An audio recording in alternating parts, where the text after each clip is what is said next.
Uh-oh. Something's on. Georgia, you got something. Georgia, you got something on your shoulder. Oh my gosh. There we go.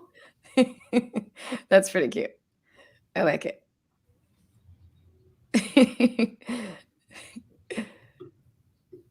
Scary. So, Georgia, today is Halloween for you, even though it was Halloween for the rest of the world. Tell me what happened.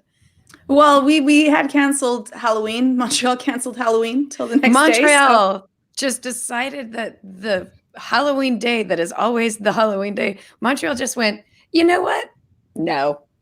Yeah. So me and Edmund are celebrating today instead. Nice.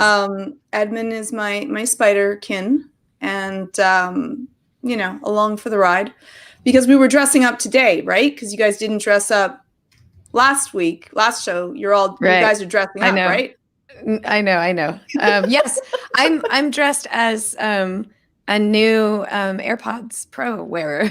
That just hurt. That hurt a little bit. I know, it's pretty bad. That was a little bit painful, Lori. But go ahead. Renee last week could fake that he was dressed as a businessman or something like that. I can't even come close. Well, we might as well introduce the other AirPod Pro wearer, as I'm going old school, retro. Oh, you're doing it old school? Yeah. I like that, old school.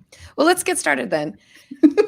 Today is Friday, November 1st, 2019, and we're going to be talking about AirPods Pro, TV Plus, the Apple earnings call, and a whole lot more, because this is the iMore show. And joining us today is the star of anxiety-videos.com, Georgia Dow. How are you doing? Hello. Me and Edmund are doing very well. I'm feeling a little anxious about that spider that's crawling around on you, though. Oh, Edmund's friendly. Long as he's had his protein for the day, we're all safe. It's because I'm so excited that everyone's dressing up today, because I was the only one last week. I know. We're looking around. For those of us listening, I'm wearing a really great costume right now. You have to just don't watch the show to see which one that is. Also joining us is the ever-present Renee Ricci of Vector fame. Renee, how are you doing? I am doing super well, thank you. I was not told we were supposed to dress up today. Like I was not. We did talk about it last night. Like I was not told I shouldn't shoot my videos in RAW. Like I was not told that the wind today was going to be blowing roughly everything that's not nailed down clear across the river. Apparently, I am just completely uninformed and high on life. Do you know what the estimated wind speeds are over 106 kilometers, which I believe is like 4 kilometers short of hurricane force. My gosh. Yeah. Well, no wonder they canceled Halloween. Did they cancel Halloween? Well, yeah, they did cancel Halloween. Yeah, too, no, right? it'd be such a mess. So like when we were, I'm going to do this. When we were young, Georgia and I would go trick-or-treating in blizzards. I remember making a Boba Fett costume when I was like 6 or 7 years old, and my parents going, you can go out, but it's a blizzard. You're putting your snowsuit on. Like, no, I'm not. Like, yes, you are. And I did. And it was fun. Like, we just went out. We didn't stop. And now it's like, it's raining, and they want to postpone Halloween. And because nobody's going to hear that, like maybe on a good day 50% of the people would hear it, so the other half don't know. So half of them aren't giving out treats, half of them are because they don't know, half aren't trick-or-treating, half are because it was just mass confusion and chaos. I've never been so embarrassed by my civil government. I would have to assume, though, that if you are the giver of candy, you probably had candy in your house because you thought it was Halloween, so you're set to give it out. It's like, just, where is everybody? How come we're not receiving any candy? It was just a recipe for disaster, because like they've never done it before and there was almost no notice. It seems kind of insane that that's even something that you could do, is just cancel Halloween. Like that's the thing. Tell kids to go to community centers or school, like arrange something. Yeah. Because then they'll know. And like there's nothing, community centers love having kids show up for Halloween. Mm-hmm. It's so dumb. Okay, can I say it? I think that Halloween there should be a movement to make Halloween be the last weekend in October. Like the last Friday? It should be this Friday. Just saying that. Last Friday in October should just be Halloween. Having it during the week it's no weird. one likes it. The kids don't like it. The people don't like it. We're no longer, so old school pagan that we need an Old Hallows Eve day on the day. We don't care. Just We want Halloween. Let's just make it the last Friday in October, and everyone would be happy. I love this idea. I actually, I'm of two sides. I love it because I completely agree with you that Halloween should just be on a weekend. It just makes more sense. Like that's when you should do it. But I also always throw a big Halloween party every year, and I like having one weekend where we're all dressing in costumes and we're all, having our adult Halloween, and then Halloween night I stay at home and I carve pumpkins and I watch Halloween movies and I hand out candy. I wouldn't be able to do both. I wouldn't be able to like do the sort of traditional thing that I do every year for Halloween. So I also like it to be separate for that reason. But if you were going to give me a choice, I would choose to always just have Halloween be the last weekend day. I would probably pick Saturday over Friday just because I don't know. But I do agree. It makes more sense to just have it on a weekend day than on a weeknight, because then, it feels like the week is taking forever to get through because you just had Halloween and like, what day is it? Is it like Wednesday, Thursday, Friday? I don't even know anymore. Let's talk about some Apple stuff. First, let's talk about some AirPods that were like just announced. Were we even on the podcast? Like, did we record last week before or after they were announced? I think they were announced Monday. So like, yeah, it was so after the podcast. Right. So we didn't even get them. We didn't even get to talk about them last Friday. But Renee and I both have them right now in our ears. Yeah. So can you take one out for those that are listening? They look like little tiny hair dryers for your ears. Megan Maroney was talking about that. She's like, they look like mini hair, which I think is the cutest. From Pokemon. Yes. Yeah, or a Plants vs. We paint them green. They could be one of the pea shooters from Plants vs. Zombies. Yep. This is the in-between step from the robots in Clone Wars to the Stormtroopers. Roger. So they have the soft little tiny squishy in different sizes. Silicone. The little silicone nub Mm-hmm. in different sizes to help fit into your ears. Correct. They are only in white, to my heartbreak. I They know. are only in white. I'm heartbroken. Apple, please listen. I need colored, but whatever. I'll have to wait. How comfortable, if we can just start with comfort levels of comfort compared to what I'm using, the old school ones. I've had no comfort problems with the previous AirPods. Yeah. I seem to be okay with them, but Lori seems to be attacked. Yeah, let me take the lead on this one. They are amazingly comfortable. Really? Oh. Like mind-blowingly more comfortable. I've mentioned this many times that AirPods hurt my ears. I get about a half an hour's use before I start to feel a little bit of pain in the cartilage, and I can't even get through a full hour before I'm feeling fatigued from the pain, and like, it's like near headache level. I wore these yesterday for literally 4.5 hours until the battery completely drained out, and I could have kept wearing them. They were so comfortable. These are literally leave them, set them, and forget them. Like, I could walk down the street and accidentally take a shower and do all kinds and just forget they're there because they're so comfortable and they're so lightweight. So the Powerbeats Pro have been my new favorite in-ear headphones for a while now, since I got them, because they were so much more comfortable than anything that I had put in my ear before. These dwarf the Powerbeats Pro in comfort, because even with the Powerbeats Pro, they were very comfortable, but I'd find myself kind of like pulling it out and pushing it back in a little bit every once in a while. Try to get the right fit. It would just kind of start to have just the tiniest bit of like discomfort, not even very much. Like I wouldn't even fully call it discomfort, but just a little bit of like me. So I just kind of give them a tug every once in a while.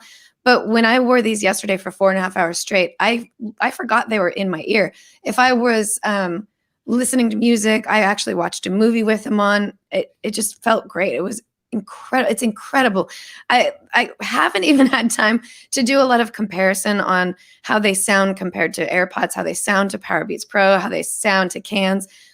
I've been so excited about how comfortable they are that I just want to leave them in my ears all the time. It's amazing. I passed the test with the medium tips, but they were falling out. Like I couldn't shake my head. So I switched to put the small tips in. And now like the right AirPod for me would almost never stay in. So I almost always just use the left one. But these ones, I can still make them fall out if I try, but if I'm doing a lot of talking, after a while they might fall out. If I'm running for a while, they might fall out. But I just I tap them every few minutes and they're fine.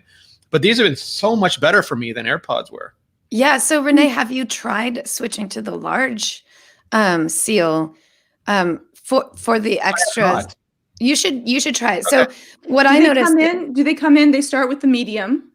Yes, they come with the medium. Yes. Yeah. And now, how easy is it to change? Because I do have a little bit of I can put in. So if you look, I don't know if you can see, but there's a tiny little divot in there, and you just stick your nail in that, and then you pull, and they pop off.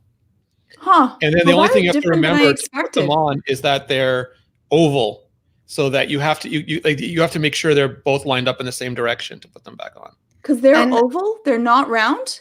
No, the ends are oval. Yeah. Really? Yeah. So here's what the strangest thing for me to hear. Here's what the tips are round, but the connection is round. Okay. Yeah. Yeah. The tips are round, but you have to pay attention to which way, and then you just shove them in, and then they just snap. Is it magnetic? Is it a fit? It's a. All my old ones had a thing that was sticking out that you put it around. That would be in your ear. These don't have that, so the entire thing can scrunch into your ear. There's no plastic bit for them to be stuck on. And they don't fall off? No. And so Renee's, I think what I was going to suggest to Renee, even though the medium size fit when you put it in, that doesn't necessarily mean that that's the right fit, the right comfort fit for you. Right. It just means that you get the right seal, which is, Renee, why I'm suggesting that maybe you go ahead and try the larger size. Doing it right now. Or the smaller size. Because I definitely have not experienced any kind of I've been jogging in place with them, and Maury says jump, and I ask on who. Yeah, so the larger fit actually might be better for you. It's definitely a matter of comfort, but I can also say without question that even so they came when they came in with the medium fit, I put them in and they were super, super comfortable with the medium fit. I went ahead and tried it with the smaller fit just because my ears are smaller, and those fit super comfortably too. So the does it fit that Apple puts into the system, it's to test the seal, not the comfort. So you can definitely play around with the sizes to make sure that the level is comfortable. So and the other thing that's different is that the nib is also smaller. The little part that sticks out, the tail, the stem is also shorter. Mm-hmm. Yeah, I can explain it. So the reason that's shorter is Apple. So the original AirPods had the AirPods 2 have the H1 chip. So do the Power Beats Pro. These have the same chip, but Apple made them into a system in package, which just means it took all the components and put them all together into one unit, and that saved a lot of space. They didn't need as much space, and they used to have a lot of stuff in the stems. So they could have made the stems a lot smaller, but they also wanted some place for you to be able to grab them, and they wanted them to come down a little bit so that they could do time of flight for your voice, to try to make sure they could tell your voice from other things around you. So I personally find, and other people say, that you get slightly better people can hear you talking better than the AirPods that are the competing earbuds that are just in your ear, because your voice is a little bit further away. So this brings it down and isolates it like a shotgun microphone a little bit. And they have stealth microphones. They can't see them, but they're stealth microphones at the very bottom still. Yeah. So they could have done without the stem, but I think for one thing, I think for marketing purposes, Apple was smart, because what we see now is more and more people who are preferring the AirPods just for the status of it.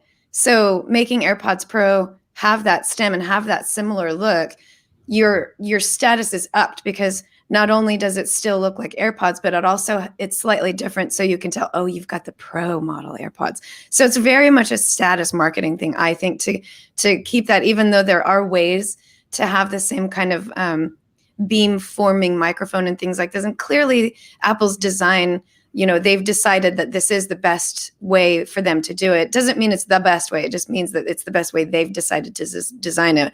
And I think secondarily, they know that for marketing purposes, people want to look like they're wearing AirPods now. It's a thing. So you want that status symbol to kind of keep going. So real quick, Ryan, and I'm sorry, I'm going to pronounce your name wrong. Ryan Paquet. Paquet. Thank you. Paquet. Asked about the extra replacement tips. And I don't know that they're available in the store yet, but Renee, you had said you can buy replacement tips. Yeah. You know more about it than I do. What's the deal with that? Yeah, so if you lose one of the tips, if you damage one of the tips, if it just gets so gunky you don't want to even look at one of the tips, you can go to Apple and you can buy a pair of them. So a pair of small, a pair of medium, or a pair of large for $3.95 US. $3.95 is very inexpensive.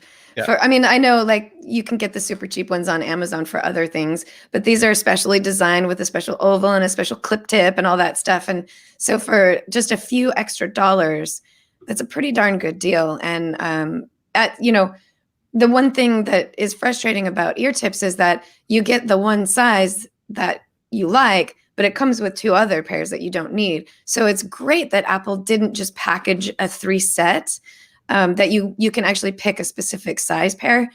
So I can go buy 7 pairs of the small instead of having 2 additional pairs in a package that I'm never going to use. And I'm not sure, but I don't think that they're available online yet, but they might be available in store at the moment. Again, I haven't actually done the research to find out exactly where you find them, but we will have that up on iMore as soon as we find out the details about how to get those tips. And but for now, just use what you got. Tips, like they want small on one ear and medium on the other, and they won't mix and match. Unfortunately, you'll have to buy both, but still, that's like $8. Yeah, it's still relatively. You have 2 spares because they're ambicopular. They'll go with either AirPod. They're not left and right specific, so you'll have 2 pairs of backups that way.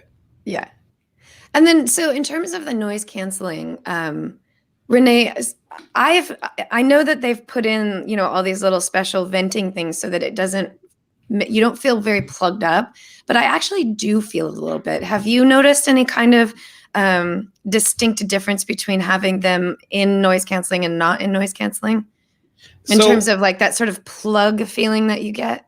I spoke to you about this when you and I were reviewing the Beats Solo Pro, and I don't usually like it. I find it like it's kind of claustrophobic, like I'm sealed away. But because of the vents, I don't mind these at all. They're way better. I used to have the Bose that you'd put in your ear, and those felt really sealed away to me, plus giant dongle, but whatever. These are really good because I don't feel the same pressure on them. And also when you go to transparency mode, I forget who said it, but someone said it's like augmented reality where you have the noise cancellation, but then it pipes in outside noise as well. So, and it's almost like you're listening with your Android, like not Android, but your cybernetic ears. And it's slightly clipped. I was saying this before the show. It's a little bit like Cher, with that telephone effect, or Britney Spears, where the highs and the lows are a little bit gone from outside conversation, but it works great. I'm very impressed with it. Right now, I have terrible wind outside. Like, I don't know if you guys can hear it, but it's like shoo, shum, boom, boom, boom, jum, jum, jum, boom. And I turn on the noise cancellation. I don't hear it at all. It's better with repetitive noise. So like anything that's constant, it's much better at canceling. Conversation can vary a lot. So I actually flew back from New York to Montreal wearing them, and I put them in, and the airplane engine noise went almost all away, but I could still hear the overhead announcements. I couldn't hear the steward though. I had to take it out to listen to the steward, but I was surprised. Some people and are this saying is with noise canceling specifically, right? Not with transparency, but with noise canceling. Okay. Yeah, and some people said they're not as good as Bose and stuff like that. I'm not sensitive enough to notice the difference. I just find them remarkably good for something this small and convenient. Yeah. So from my experience, a couple of things with noise canceling. This is the first pair of in-ear noise canceling headphones that I've used. So I found that the noise canceling to be like really good, but also not nearly as good as cans. But obviously that's the nature of the hardware. Because you already have this seal over your ear when you use noise canceling cans. So my kind of comment on that is you can fall asleep on an airplane and not hear all of that extra noise that wakes you up when you have the noise canceling. But no, you can't mow your lawn with them. It is going to be that loud noise from the lawnmower. It is going to pipe through your noise canceling.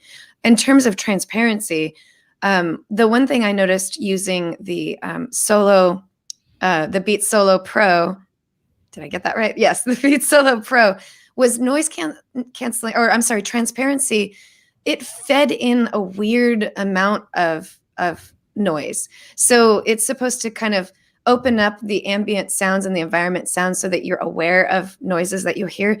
But I noticed with those the Beats headphones, I was hearing like my refrigerator like really loud, and that was odd and awkward. That does not happen with the AirPods Pro.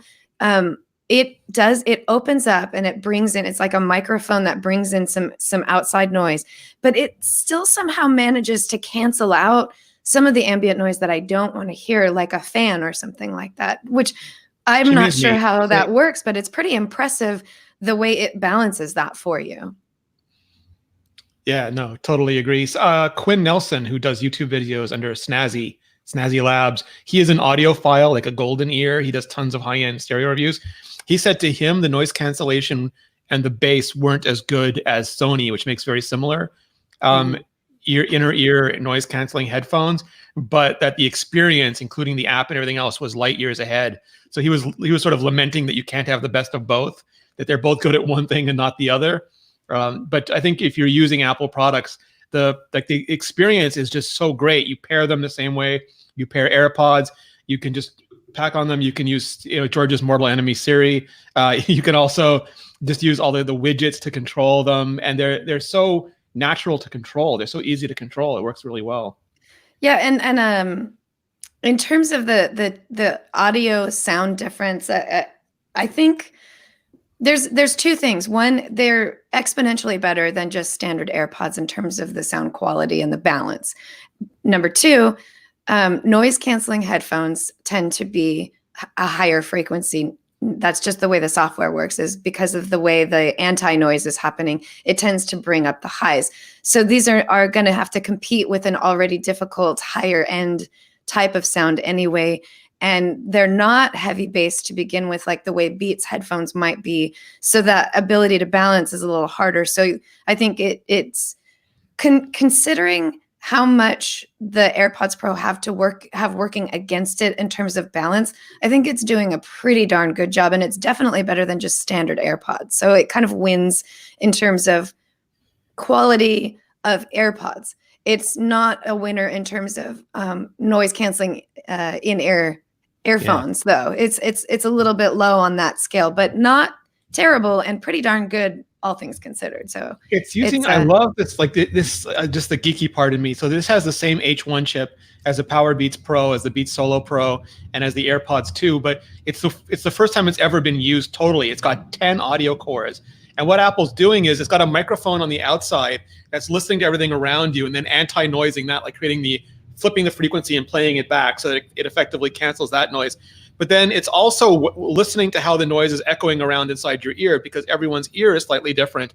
And it's comparing that to what it knows it's playing through the speaker, and then also adjusting so that it's acoustically correct inside your ear. And it's doing that 200 times a second, which is, I'm going to use that mad science term again. And I think that's where I think that AirPods Pro definitely have this huge balance improvement. Without that microphone inside checking the frequencies inside your ear canal, I think these would have been like really high end and really not a good listening experience. But I think that internal microphone is what's helping create a more balanced sound. And a lot of it comes down to like, what kind of music do you like to listen to? If you like to listen to beat heavy music, like hip hop and rap and things like that, they don't meet that standard that you might want from them. But for everyone else, this balance is fantastic. It's got a lot of warmth. It's got a lot of highs. It's all mixed in there. It's bright and clear and everything like that. So really good set of AirPods, and better than the standard AirPods, in my opinion. If someone already has AirPods, would this be a viable upgrade to have if you already have AirPods? Would you be saying to people, get them or not? Well, yeah. So if you have the first generation AirPods, you're probably pretty close to being ready for an upgrade now anyway. So yes, for that. But if you just bought AirPods 2, I'm going to say no, because I mean, it is a significant upgrade, but it's also it's $50 more, or it's a full $250 just to get another pair of AirPods. So it's hard to say to somebody upgrade this, like in the same way it's hard to tell people to upgrade a phone. It's if you are the kind of person that will just like buy the next new thing, if it's good enough to buy it, then yeah, this is good enough. This is a good enough upgrade. It's definitely better than the previous generation, or not even generation, but the other AirPods, the AirPods 2. Excuse me. But in terms of should you spend another $250 when you just spent $200 6 months ago? Maybe not so much, only in the fact that like it is kind of a lot of extra money to spend on a pair of earphones, you know. Yeah, I'd agree with that. I would just say that if you really need air, like you've really been waiting on air canceling because of how you work, the way you work, you need it to study, you travel a lot, that could be worth it to you. Also, if you're, I don't know what the right word for this is without getting it, like if you hate the gankiness that can accumulate in earphones and you want an easy way to just pop off a top, pop on a fresh one. I say with love, like if you're Micah Sargent, you know, this is like a dream come true for you because every month you can like pop it off, pop a new one on, never have to worry about like trying to like toothbrush the whole thing out all the time. Yeah, so our new guide for how to clean your AirPods is just get rid of the old ear tips. Now there's no, it's not more water resistant. It is. It is more. What is the difference? Are we showering with these, or is this just my hair is wet, or it's raining outside? Was it IP4X? Yeah, it's IP4X, which means that I think if I'm remembering my ratings, it means that it can resist water that is splashed on it. Yeah, it's this, not immersion. Yeah, so like the 4X rating isn't about how long for how deep. It's more about like the amount of liquid that touches it at all. And that's how it's described, is that it can resist water that's splashed on it. So exactly what you're saying, Georgia. If you're out in the rain, if you're working out and you get sweaty ears, it's not going to mess up your AirPods the way the old ones did. This will have that level of liquid resistance, but you can't take a shower with them. You can't go swimming with them, which I still can't figure out how anyone can go swimming with ear at all, because like, I mean, that's electricity inside your ears. Some people actually like to have their ears blocked while they swim, just like the little nose clips. Some people like their ears. So that might be a bonus for them. They can listen to music. It just seems so scary to me. Maybe they just want to electrocute their ears. Like they've had enough of their ears, and they just want their ears to suffer. They want robot ears. That's what it is. So, George, do you have any more questions? Oh, the force. the force touch sensor. Yeah. So, I personally am having a little bit of trouble getting this to work right every time. So Renee, you might be able to better speak to how well the controls work. It might be an issue with either me not figuring out how to do it, or it's possible that these earbuds have like a faulty stem. And can you tell us what can you do? What movements do you do to make these work? In the old AirPods, you would just tap once or tap twice. But when it turns out when those are actually in your ears now, that's hell of annoying. So if I do this, I want to punch myself. Now, what did tap once, tap twice? Because I never used the feature. Play, pause, or activate Siri, answer a call. You could set it up in settings to make it exactly what you wanted. But you basically had one tap and two taps. I think you had three taps too to skip forward. But you again, this is like super. If I'm doing it now, it's super annoying. So what they did is there's a fake button. There's a capacitive button there, sort of like, like the MacBook trackpad is fake and the iPhone 7 and 8 button are fake. So this has a fake button. And if you squeeze it once, it'll start playing. If you squeeze it again, it'll stop playing. If you squeeze twice, it'll go forward. If you squeeze three times, it'll go back. And if you squeeze and hold, it'll switch from transparency to noise canceling and back. You can change that in settings too. That's the default. And what they do is they play like this click sound in your ear. And because your brain is a lying liar, it makes you think it's an actual button. It only plays on the ear that you're pressing on. So if I click, doesn't move. It just plays a little. No, but it goes click. It makes you think it moves. It's proprioceptive lies. And all you have to it took me a while, Lori, because I was trying to do it different ways, but you really just grab and squeeze and grab and hold. And it's on the. Oh yeah, see that time it worked immediately. So yeah. So now, Okay. and where is it located? It's located on the. Yeah, I'm trying. I'm trying to show, but it's a little bit fuzzy. But it's right here, and it actually. It's a little depression, so it's very easy to feel it when you've got it in your ear. There's no question where, yeah, both sides. And you can also use your phone, your watch, or anything else to change it if you want to. You don't have to use your controls, and you can use your enemy Siri to do it too. Yep, all of those things. Any more questions about AirPods before we? No colors. I'm sorry. Yeah, no colors. Really heartbroken. Which I mentioned this the first day. I mentioned this on MacBreak Weekly. When you go to the about page for the AirPods Pro, when you first launch the page, they look black. Mm-hmm. Yeah. I was so excited. I went to the page. I was like, black. And then I scroll up and like, oh no, it's just in shadow. They've tricked me. I think that was a little evil because I did the exact same thing right away because we'd been talking about rumors of them, coming in the colors. Colors. I just wanted black, but colors. I was very excited. And then I went to the page and I went, oh, and then I went, oh. I did the same. It was like a prank.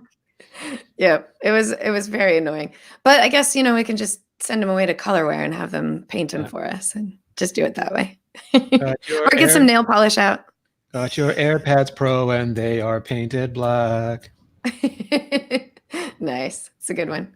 So before we move on to our next subject, I want to tell you all a little bit about Thrifter. There you go. I would like Georgia and Renee to hop on over to thrifter.com right now and find one of their favorite deals today. Thrifter is a new, at this point, it's not new, so I'm going to rephrase that. Thrifter is a way to save money on everything from gadgets to home goods by shopping based on value and not hype. You can sign up for the newsletter at thrifter.com to get thoughtfully selected tech deals from places like Amazon and Best Buy sent to your email inbox daily without the fluff, without the craft. So head on over to thrifter.com to find out what deals are happening today. And before I forget, they're already on the Black Friday train. And, at this point, it is November 1st. And companies are already starting to kind of put up these little, Black Friday early sales. So they're already on top of that game. Renee, what do you see on, I just got totally thrown off by something I just saw. I know, right? Yeah. Renee, what do you see on thrifter.com? So I was just scrolling going, I'm going to totally pick the Lego Star Wars Advent calendar because it's $10 off. Yes. And then as I'm scrolling, I get Apple TV 4K, $90 off. Yeah. What the heck is happening right now? I'm surprised myself. The Apple TV 4K, $90 off. iPhone 7, 100% off. What is this? It's a Verizon deal. It's a free iPhone if you sign up with a new account. That's pretty impressive. Free iPhone 7, not even that old. Up until a couple weeks ago, it was one of Apple's regulars. Then you can unlock it and go over to the right and get Mint Sim for $15 a month, and then you're off to business. Yeah, that's pretty good. Georgia, do you see anything that you wanted to add to that? Because those are pretty good deals. There's some really great deals that are out there. I'm going to mention the Omega juicer because I own one and I love it. Nice. This is a rotary based juicer, so it doesn't break up the natural fibers. So you get a little bit of fibers, but this is for juicing. Works really well. They clean up very easily, and you can get juice in a matter of minutes. So some healthy juice to be able to fulfill your day if you're not getting enough greens. This is a wonderful way to be able to get more greens into your diet without really worrying about it. And That's me. I need that. Yeah, it's wonderful. You just grab a whole bunch of veggies, whatever is old. You can just throw it in, make it into a juice, make your own orange juice for the morning. Green. Yeah. They also have a Dyson Tower Fan. These are awesome because they're noiseless. And so you get this fan, but it's $140 off. Yeah, that's a really great deal. It's $260, which is affordable. And because it doesn't make any noise, especially if you're doing podcasting, doing videos, you want to watch TV, it's pretty cool. Yes. So these are just some of the amazing things that you can find at thrifter.com. So go ahead and hop on over there and sign up to get thoughtfully selected tech deals from Amazon, Best Buy, and all the places that have deals. And they even include things like special secret promo codes for things that you don't just find on Amazon, but it's a special additional discount or something like that. That's thrifter.com. And thanks again to Thrifter for sponsoring this week's episode of the iMore Show. Back to the big things that came about this week. Let's talk about TV Plus, because it, as of today, November 1st, has just launched. I'm trying to watch it all day and just things keep coming up. And I'm 5 minutes into the morning show. And I don't know what's going to happen with Rachel and Steve from The Office. You're already sold. You're already, what's happening? I actually have not yet had a chance, because for me, our podcast starts at 10 o'clock in the morning, and I just didn't get up on my game enough to get up early and watch a couple episodes before starting work. So I have no reviews of the content yet. Georgia, have you had a chance to watch any of the episodes? That's no big deal. No, I'm not either. So Renee, you're kind of in charge of, you don't have to give us a show review, but how do you feel about just the general interface of TV Plus? So there's a lot to like, and I think a lot for Apple still to learn. What I like is that, it is seamlessly integrated into the TV app. So if you know about the TV app, it's right there. Some people might find it a little bit in your face, but since most people, like students, get it for free if they have Apple Music subscription, which is $5 a month anyway. If you've bought an Apple device since September 12th, I think you get a year for free. September 10th. Sorry. Mm-hmm. Thank you. So you'll get like a year for free. So it's really easy to try. They don't have any catalog content though. So like when you get Disney Plus or Netflix or a lot of the other channels, there's 10 years of old shows for you to watch if you want to. You may not want to watch, Knight Rider again or whatever, but it's there if you do. With Apple, it's only the new shows, and there's only a handful of new shows. So it's like Disney Plus is only going to be a few new shows, but again, 10 years of catalog content. But the new shows, they went big budget, they went big stars. They have gotten pretty bad reviews so far. I'm okay with that because there's a lot of stuff I love that is not good, a lot of things that I hate that is amazing. And I don't agree with critics a lot when it comes to the things that I enjoy. So they might be great, they might be terrible. I'm going to watch them and make up my own mind.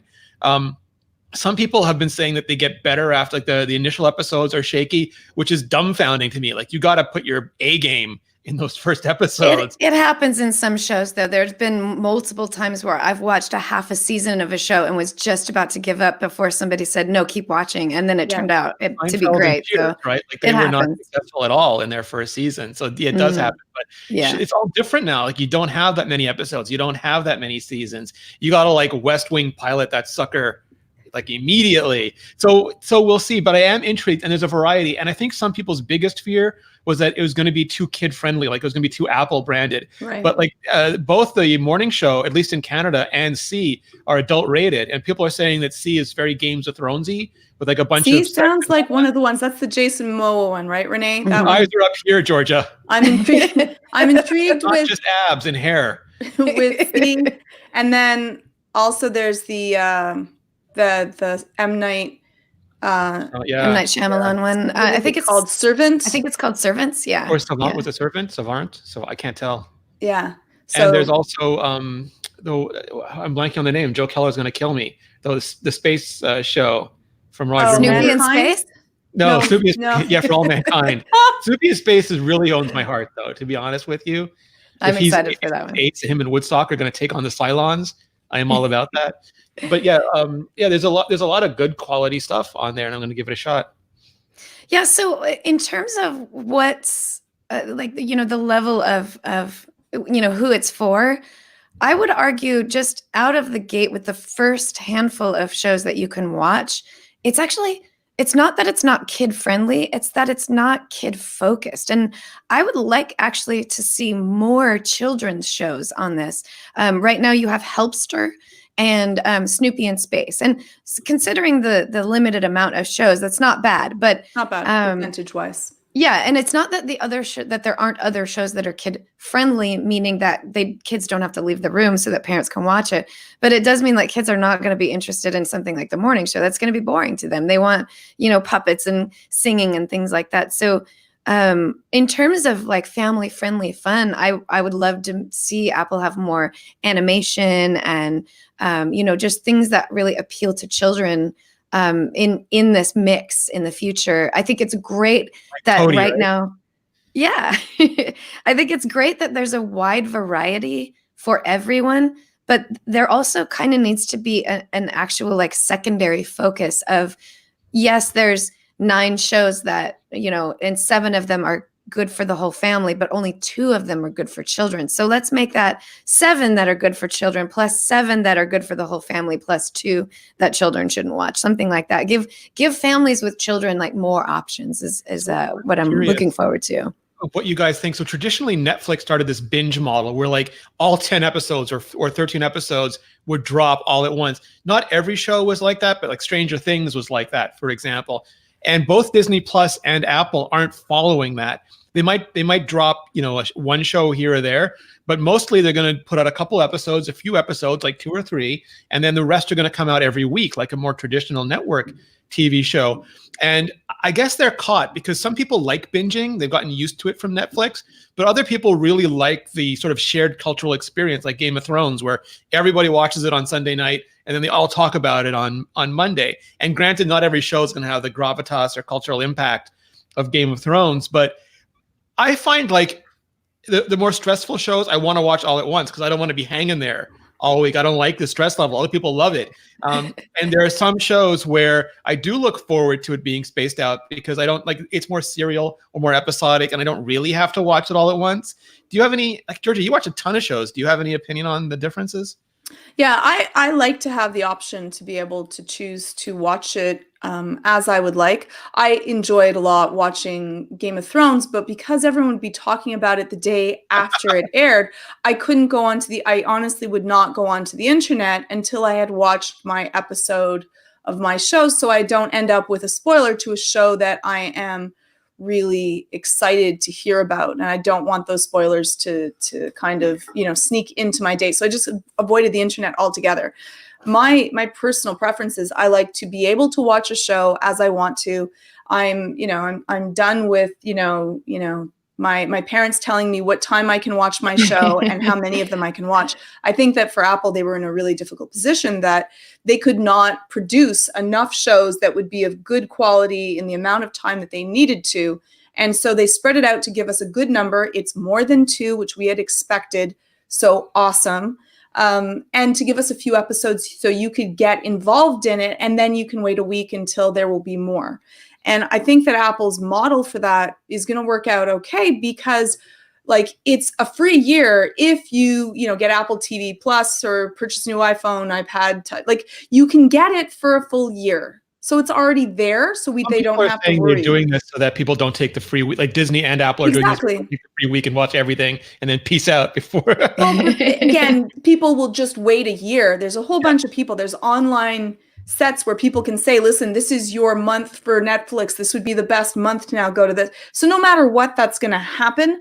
But if you're canceling your year so that you don't get the automatic monthly renewal fees, you're done with your year's free service. So probably most people are waiting until the last day of their year, and then they will decide whether they're going to be resubscribing or not. So they have a year to get great content so that people stick around. So this time next year will be the really interesting point of what shows will be there because everyone's hoping for a Game of Thrones hook that will keep the network all alone sustainable.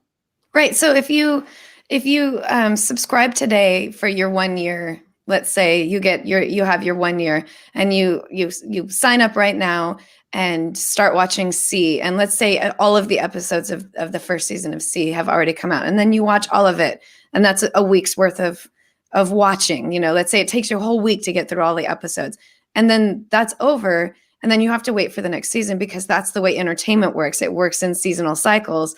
By the time that year comes around again, you may have forgotten how much you love that show. And you're like, I don't need to watch this show anymore. I'm just going to cancel my subscription. It was great, but it's over. And I've moved on to another show. If you parse that out over a longer period of time, not necessarily a whole year, but at least a whole season, and then you end that show, then you only have 3 or 4 months before your subscription's out. But then the new season is coming.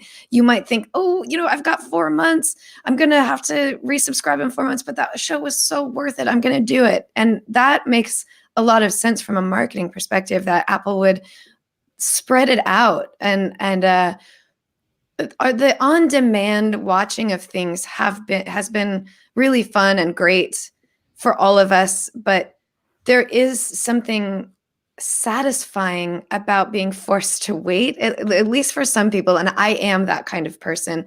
I get to the end of an episode, I excitedly talk about it with my friends, and I get excited about the next week to come. And then it happens. And when you're binge watching a TV show, you get sort of watch fatigue, I think, where you watch this episode, then you watch the next episode, and then you watch a third episode before you go to bed, and you're exhausted. And it was great that you got that much story in, but by the time you get done with the season, it's sort of a sense of, okay, well, now what?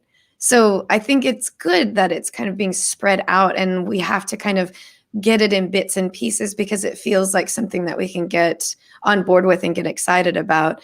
The problem comes in if the shows aren't great, then, right now, Apple having such a limited amount of shows, that'll make it difficult for people to get to jump into it and say, oh, I love TV Plus. If they're like, well, the first, 9 shows that are available at launch are no good. I don't like them, so I don't want it. So, I think this kind of, it needs to be parsed out. It needs to be spread out. And I think the more shows to come, like we've already got a couple more shows that are announced for early December that look like they're going to be really interesting too. This is, I think this is Apple's way of, you're not going to pay $4.99 a month if you don't feel like it's worth that money. But if these things are kind of brought to you in a slower capacity, you're going to want to eat them up a little bit at a time and then get more and more excited about them until you're like, okay, it's worth $4.99 a month. And I had one more. Oh, I was going to talk about how to sign up for your 1-year offer. Just on the tweets this morning, I noticed just a handful of people that seem to be having trouble finding the free offer. First of all, it's right there in the TV app. So that's how you find it. As soon as you open the TV app, there should be right up front a little, get your 1-year subscription now button. If there's not, on my phone, when I first open the TV app, it says, try Apple TV Plus for free 7-day trial. I'm using the right phone. I've got my Apple ID signed in. All I had to do was just tap the button that says try it for free. And it took me to a page that then says, here's your 1-year subscription. So if you've got the qualified device, if you've got your Apple ID signed in and you're still seeing the free trial, just tap that button. It will take you to another step that should engage the 1-year subscription offer that comes with your qualified device. And I'm saying all these things to also reiterate, the person with the qualifying device in your family has to be the one to initiate that 1-year offer. So if my significant other got the new phone, but I didn't, I couldn't start that 1-year subscription. He has to start it, and then I can watch it. So make sure that in your family sharing, the person that has the new device is the person that initiates the 1-year subscription. And it has to be, you have to initiate that subscription on that new qualifying device. So on the new iPhone, the new iPad, the new Mac, the new Apple TV. So don't try to initiate it on your iPhone XS when you got a new Apple TV. Start it on the new Apple TV. That's where the subscription goes. And you have to be signed in with your Apple ID. Mine was confusing because I bought a new iPhone this year, but when I went there, it says, congratulations, you bought a new iPad. You get a year free. I'm like, I bought that iPad back in March. I'm like, what are you doing? There's probably still a little corrupt in there. At what point did you buy it? Will it in March be considered? So I thought it was after I guess September they're just 10th. picking your newest device after March. Like, well, no, new. It has to be a device that you purchased after September 10th. So Why Renee's shows on the Oh. iPad, I'm not sure, because it's Oh. the Well, it could be offer. the review unit, because I wonder if they just check your Apple ID, because I did log into the review unit that Apple sent me for the new 10.2-inch iPad, but I didn't buy it. I'm gonna have to give it back real soon. But your Apple ID was registered on it. That might be like Maybe we should edit this whole part out in case Apple gets wise. Yeah, no kidding. So maybe we cut that out. Anyway, a couple of questions have just popped up, and so let me just answer those really quickly. What happens when your year is up? If you buy another product, do you get another year free? No. That offer is limited. Say something next year. Like, you cannot hope that someone else has bought a tech. Yeah, no, they might give you another year next year, but so far it's just for 1 year. And if you cancel it, it's canceled. You cannot finish that year. You cancel it after a month, your whole year's subscription is gone. So do not have that person in your family scared about, let them know you're going to set up a reminder the day before is fine, before your time is up.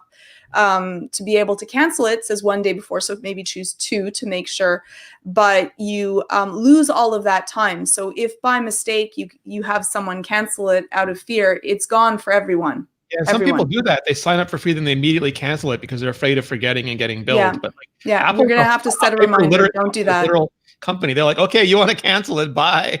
Yeah.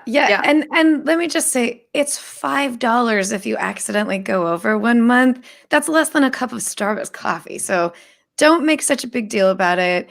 Set yourself a reminder, but don't, it's just $5. Save up save that $5 and you have it just in case. Yeah. Because it's true, these prices do, like for some people that might be, oops, I now have to skip lunch today. But, make sure that you've kind of pre-prepared when you're going to do. I always set a reminder for a couple of days before, and then I can make the choice at that moment. Right. Exactly. Yeah. And another question that I've seen come up is about just the how long you have to sign up for it. So again, it's any iPhone, iPad, Mac, or Apple TV that you purchased after September 10th. And that doesn't mean the new iPhone 11. That could be the iPhone 8. That could be the Apple TV 4K. That could be, a MacBook. If you purchase it from Apple or an Apple reseller after September 10th, then you qualify for the 1 year subscription. It also it has to be initiated. That initiated have to be claimed. Let's try that again. That offer has to be claimed within 3 months of the date of your purchase or November 1st, whichever one comes first. So and if the purchase means activation, it's not actually when you bought it, it's when you got it.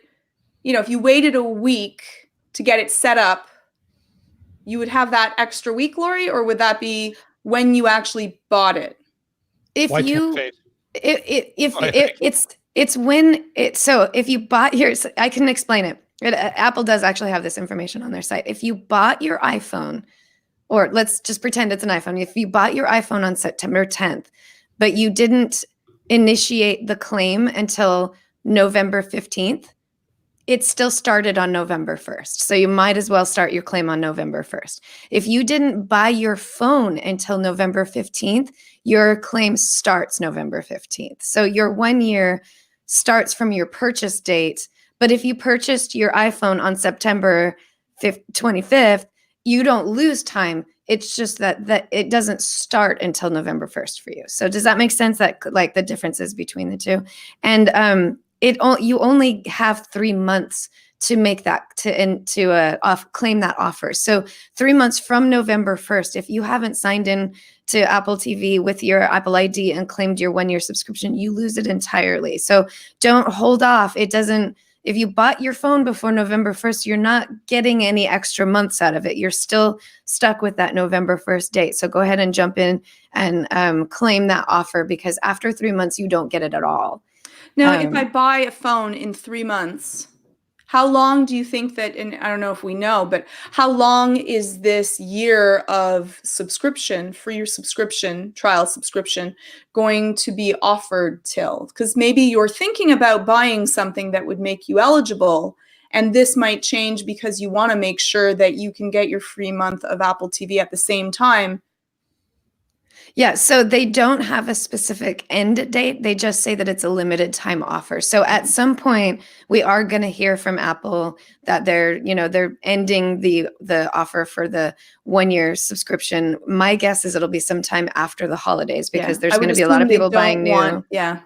I would assume they don't want to start that before the holidays. People would just be angry. And so probably after the holidays, but don't. You guys were talking about just a minute ago, like with set the reminder. I have permanent reminders set, one to check app permissions.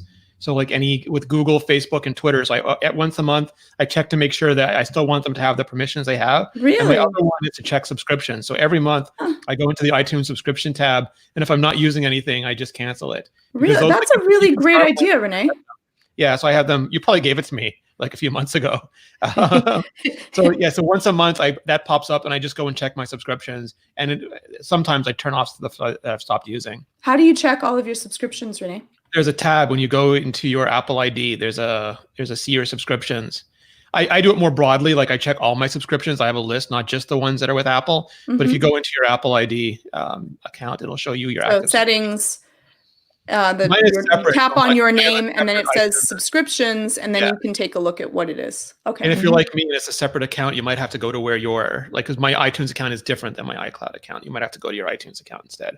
Okay, that's a good tip. Yes, it is a good tip. From the so we're almost done for the day. So just a real quick hit on the Apple earnings. We talked about it on Twitter, so we might as well drop it real quick. Renee, can you give us your hot take on why Apple is doomed right now? Yeah. Well, so first, Lori did a tremendous job transcribing it. She typed out the whole damn call, which is always amazing. I totally didn't. Yeah. Well, she got it all up. I went into this so there was this a couple of years ago. Everyone was saying the iPhone was going to be over and over again. The iPhone's going to be delayed, and it wouldn't be, or the screens are breaking, and they're not. And it just seemed like a way to drop down the stock price before Apple earnings. And then I found this old Jim Cramer video where he's like, if the iPhone is coming out and you have a put down or a short down, it's really important that you call up the media because they love these stories. And you say, Verizon is going to pass on the iPhone, or it's not going to be ready for Macworld. And they just love those stories, so they'll print them. And then the stock will go down and you can make your quarter. And I was like, this is a refreshing admission of criminal activity. This is amazing. So I posted that video, and we saw that happen with the iPhone 10, but they seem to have stopped doing that. And I don't know if it was the attention we were bringing to it or not. But after that, it's just, you couldn't read a business publication without them saying the weak iPhone, the beleaguered iPhone, the falling iPhone, the failing iPhone, I went through and made a list for the last 6 months, and there was like a thesaurus.com subscription to all the different beleaguered words they used for the iPhone. And they're like, weakening iPhone 10R sales. It was the best-selling iPhone. Struggling it's just, even if it was factual, it's like it creates a narrative that the iPhone is depressed. So Apple did have lower than expected iPhone sales. They were down 9%, which is better than the 15% they were down last year. But the other products are doing so well, being built off the back of the iPhone, because like Oprah said, a billion phones in people's pockets, y'all. That they were actually up 1.2% in terms of revenue, which is astounding because one of Wall Street's biggest worries, and they have a lot of companies, Google's the best in the world at search, but that makes them vulnerable if search ever goes away. Apple selling billions of iPhones, but if anything ever happened, nice iPhone business, be a shame if anything ever happened to it. But this is showing that Apple can still generate significant revenue even without the iPhone. And some people are thinking that iPhone is going to bounce back this quarter, and almost certainly in 2020 when 5G iPhones come out with a new design again. So they'll have this huge business plus the return of the iPhone business. iPad came back in a big way. It was up again off the back of iPad Pro and the new iPads this fall. Mac still made a ton of money, but because there weren't any new Macs in October like there were last year, or new iPads Pro in October like there were last year, it wasn't comparably. It was a harder to compare quarter. Services are still doing really, really well. Wearables, Apple said 3 out of 4 people were new Apple Watch customers. And AirPods, according to Neil Seibert, who models those things, because Apple doesn't tell us, they had a huge record quarter.